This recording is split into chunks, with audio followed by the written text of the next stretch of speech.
Welcome to English 5 Days. This is Ariel, and today we shall talk about 3 simple steps which you can practice daily in order to improve your English speaking. Many of you who are teachers are also asking me what activities you can do in the class. These are some activities you can also do in your class to benefit your students.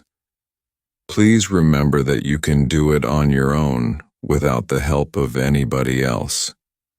If you don't have anybody to practice with, you can also do it in a group or in a pair, 2 people or more than 2 people. You can do it with your students or with any group who is interested in learning English. These 3 steps need to be practiced daily. The most important thing here is that you need to practice them daily. Then your benefit is immense. Every day you will find an improvement. You don't need to wait for a month or 2 months. You can see that you are becoming better every day. However, this practice has to be done by you. Before we go into the video, let me remind you that you should subscribe to the channel if you haven't subscribed yet. You must watch the videos fully, because till the last minute, I am sharing very important points. You can like the videos that teach you good English and comment on these videos. If you say good morning, I feel happy, but I don't know much about your progress. So you can say, good morning, and add 5 more sentences to it. Also, share the channel with all those who would like to learn good English. Let us now begin with the 3 steps. Let me talk to you about the first step. The first step you can do on your own, as I said, or you can do it in a pair. You can do it in a group. All of you sit together in a group and practice it, or as a teacher you can do it for the students by involving all the students. This improves your speaking immensely. You use a sentence like I like or I don't like. You can also use I hate, the opposite of like, or I dislike. Now you have 4 choices. I like, I don't like, I hate, I dislike. This is the beginning of your sentences. Or you can say I enjoy, I don't enjoy. Now you have 6 varieties of sentences. You can also say I want now and add the rest of the sentence. We can do it like a game by starting with the arrangement of the alphabet. Suppose you take A, then B, then C, D, E, and so on, until you can make enough words with all of them. For example, I like acting. We are starting with A, so you say, I like acting. You can also say, I enjoy acting, but when it comes to I want, you can't say it like that. So you say, I want to become an actor. We are using the same word, acting and actor, but I want has changed. Now each person in the group can say one. For example, I like acting. Then the next person has to make it with B. You can say I like baking. Baking means making cakes. If you know how to bake or want to learn, you can say I like baking or I enjoy baking. If you don't know how to bake, you can say I want to learn baking. These are the structures we are using now. I have given you others like I hate baking or I do not enjoy baking. Those sentences can also be made. I gave you the structures first. I like, I don't like, I dislike, I hate. So you can say, I hate baking, I dislike baking, I don't like baking, I like baking. The meaning changes. I like means you enjoy something or want to do it. I dislike or I hate or I don't like makes it negative. We should know how to use both. For example, if you might not want to do it, you say, I don't enjoy baking. Now you come to the third one. Then you make the sentence slightly longer. For example, I like creating new things. Here you have added 2 more words, and now your sentence is becoming longer. See how the game can be played by making many sentences. Today I am only telling you one sentence for daily practice, so you say, I like creating new things. I enjoy creating new things. Now when it comes to I want, you say I want to create new things, not I want creating. That is how you say it. Now you come to D. You can say I like driving or I like dancing. There are so many words you can use. You say I like dancing. Then you can say I don't like driving or I don't like dancing. Similarly, I dislike dancing or I dislike driving. You can also say I hate dancing or I hate driving. Now from the simple 2-word sentence I like, you have made so many sentences. Continue in the same way, expanding on letters and examples. You can take G, H, I, J, K, L, and so on. In this way, if you are able to practice it for a week or 10 days, you will find that it's a wonderful practice for learning step number 1. Making some sentences with a fixed subject-verb which is there. I like. Now instead of I, you can use he likes, she likes, they like, you like, we like. You can change I into all the pronouns which you can read up in the first video of pronouns. In every video I'm making references to earlier videos uploaded. I hope those of you who are watching this will go back and watch those, because those will tell you the rules. Here I'm telling you practice, I'm not telling you any rule. Now we move to the second step. The second step is, you have a small conversation in your own mind. You can have it if you're alone. You can have it between 2 people. That is pair work. Again, 2 people. A conversation. Then you can have it in a group where 2 people carry out the same conversation again and again. Then, after the conversation is over, you can ask questions to see if you have understood the conversation. You know that is most important. Suppose you have 2 people, you have the conversation, and a third person asks the questions, and these 2 people answer. Or the third person answers the questions which these 2 people ask. Or there are 4 people.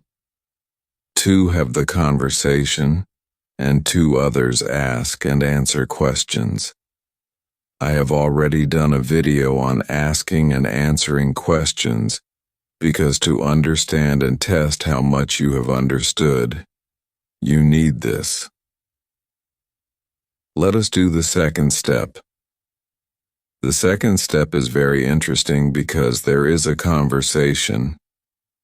I'm just telling you a conversation from memory. You can look around what happens to you in the day. What conversation did you have in the morning? Suppose you're sleeping, your mother comes and says, "Wake up, it is time to go to work," or "It is time to go," or your alarm rings and you talk to yourself, "Can I sleep for some more time?" Then some part of you says, "No, don't sleep, you'll get late." The other one says, "5 more minutes, I will sleep." So the conversation is going on inside you. Now you have to ask questions about whether you really understood that conversation or not. When somebody hears it, then the questions become relevant. If it is in your mind, then of course, you have created the conversation, so you have understood it. You might do it in your mother tongue, not in English, but from today try to carry out these internal conversations in English, even if you do it in half English and half mother tongue. 2 or 3 words of English, 1 word of your mother tongue because you don't know the English word. That is the way to get fluency. The second exercise I'm giving you, the conversation. First, Ali speaks to Shamim. Ali: Hi Shamim, are you angry with me? Shamim: Not really, why do you ask me such a question? Ali: You did not speak to me for the whole day. They are good friends, possibly colleagues or possibly classmates in school or college. Shamim: Oh, now I've understood why you are asking me that question. Oh, that is an exclamation. Shamim: I did not speak because I have some throat ache. Ali: Very sad to hear that. I have some soothing tablets, would you like to try it? Shamim: That would be wonderful, thank you so much. So this is a conversation with just a few sentences. You can ask yourself questions now like, why did Ali think that Shamim was angry? Now you can answer. I'm giving you a little time to answer because you have heard the conversation. Ali thought that Shamim is angry because he or she did not speak to him the whole day. What reason did Shamim give for not speaking the whole day? Now you have to answer the question in a full sentence. That way, you get to practice making sentences. What response did Shamim give? Shamim said that her throat was aching, therefore she could not speak. How did Ali react to this? Ali offered some soothing tablets. Did Shamim take the tablet? Yes. Shamim took the tablet eagerly and thanked Ali. So now we have covered all parts of this conversation, which started by saying, Are you angry? No, I'm not angry. I only couldn't speak to you because my throat was aching. And therefore Ali gives a medicine, and the conversation ends. It is a simple conversation, maybe 5 or 6 exchanges. We can have many such conversations in our own life, in which case you can transfer them from your mother tongue into English. Suppose you're sitting at the dining table, then everybody has a conversation. Can you pass me the rice? Can you pass me some salt? Here is a very nice tasty dish you can try. Could I give you some water? In this way, 3 to 4 people can be talking. Then you ask some questions, and once you have asked those questions, you will know whether the conversation is clearly understood or not. Sometimes you might hear a conversation which you might not understand fully. Then what happens? You hear it 4 or 5 times, or you read it 4 or 5 times. Somebody calls a person by saying, "Come immediately." The other person says, "I'm busy, I cannot come." The first person says, "I need you at once." Then the second person replies, "Go jump." Go jump is a very rude way of saying that I'm not going to come. So when you hear "go jump," you think that person has to jump. That is not correct. They're not saying that you go and jump. It's saying that I cannot help you or I will not come. To say sorry I cannot come is a polite way of speaking. Go jump is an impolite way. So what happens when you listen to this? You think, what does the person reply when the other person says, I want you to come immediately? Then you have to think, what is the reply? The reply is not, go jump. The reply is that he or she refuses to come. That is how you have to look at the conversation. Look at all the words and exchanges and find out what is difficult to understand and how to use that so you learn. You know an expression, which is a rude expression. We don't generally use it, but if somebody uses it, you know what it means. Sometimes when you're very irritated, you might want to use it also. Your vocabulary expands, your expression becomes better, and you are able to handle the language in a more confident way. Somebody asked in the comments, how to become confident. These are all the methods of becoming confident. Go on practicing. If something is difficult, practice it 100 times. If it is easy, practice it once or twice. Now we come to the third step. The first step I gave you was sentences. The second step was a conversation with questions and answers. Now the third step is describing simple things. You have so many things around you. Can you not describe them? Maybe 4 or 5 sentences, that is enough. If you can describe anything in 4 or 5 sentences, that would be fine. You can see here behind me there is a cupboard. Sentence number 1. It is made of wood. Sentence number 2. It is beige in color. Beige is the color which you can see. I don't know what color is visible to you, but its color is light brown. You can say if you are able to see that color. It has some knobs. We can call them handles to open the shelves. Those are silver in color. Now you have 5 sentences. Each unit has a special door with shelves inside. You can't see inside, but I'm telling you now. You have 6 sentences. Each unit, you can see 3 units here. You can see a unit below. There is a door with shelves inside. Here, there is an empty space where there is a small plant. There is an empty space. The shelf is not there. It is only an open space. There is a plant. So, you can see that this has about 8 or 9 sentences of description. Look around yourself. What can you see?